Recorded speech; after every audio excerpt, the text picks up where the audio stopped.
வணக்கம், இது நிலா கிச்சன்.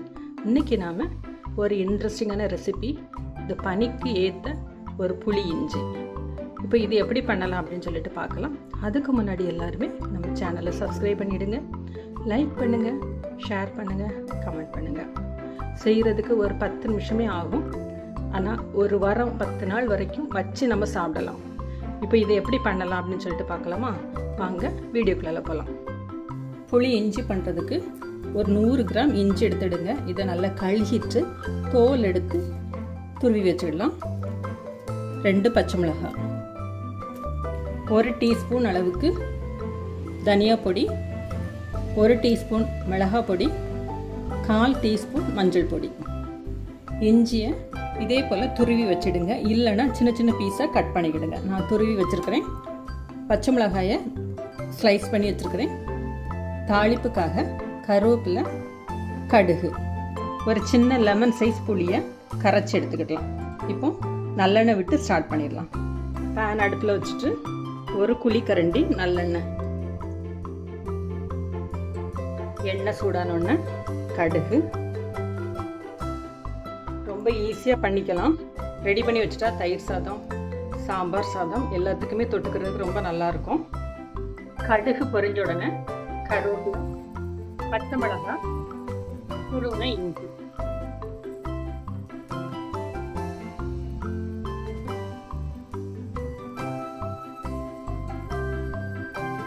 எண்ணெயில் கொஞ்சம் நல்லா வதங்கி வரட்டும்.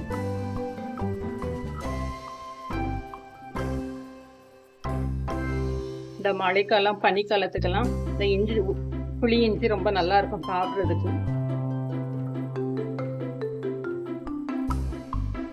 எண்ணெயில் இஞ்சி நல்லா வதங்கி வரத்துல அரோமா ரொம்ப நல்லா இருக்கும்.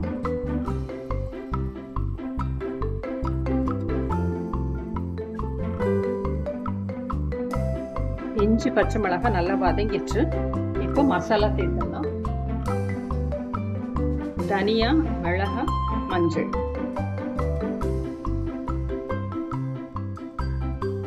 ஒரு 2 நிமிஷம் கிளறுங்க.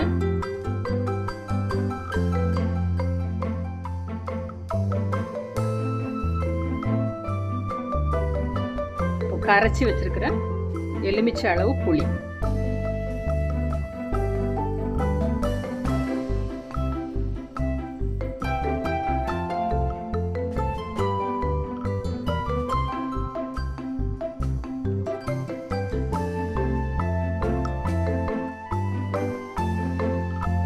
டேஸ்ட்டுக்கு தேவையான அளவுக்கு உப்பு சேர்த்துடலாம்.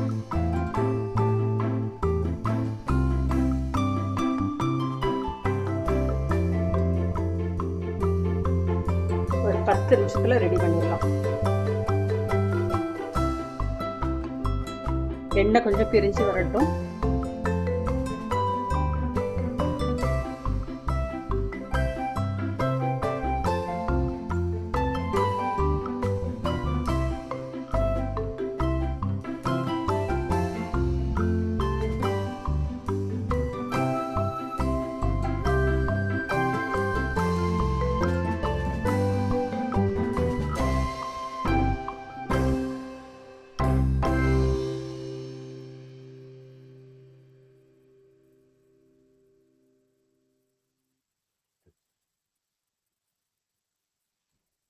கொஞ்சமா வெல்லம். நான் நாட்டு சக்கரை தான் சேர்க்கிறேன்.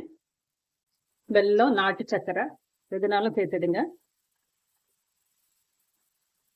நல்லா சுருண்டு வர ஆரம்பிச்சாச்சு. 1 நிமிஷத்துல ஆஃப் பண்ணிடலாம். பாருங்க, எண்ணெய் பிரிய ஆரம்பிக்குது. ஈரப்பதம் ஓரளவுக்கு போயிட்டு கடைசியா வறுத்த வெந்தய பொடி. அவ்வளோதான். இப்போ ஸ்டவ் ஆஃப் பண்ணிடலாம். அசத்தலான சுவையில் புளி இஞ்சி ரெடி ஆயிடுச்சு. இதே போல் நீங்களும் செஞ்சு பாருங்கள். செஞ்சு சாப்பிட்டு பார்த்துட்டு எப்படி இருக்குது அப்படின்னு சொல்லிட்டு ஃபீட்பேக் கொடுங்க. தேங்க்யூ.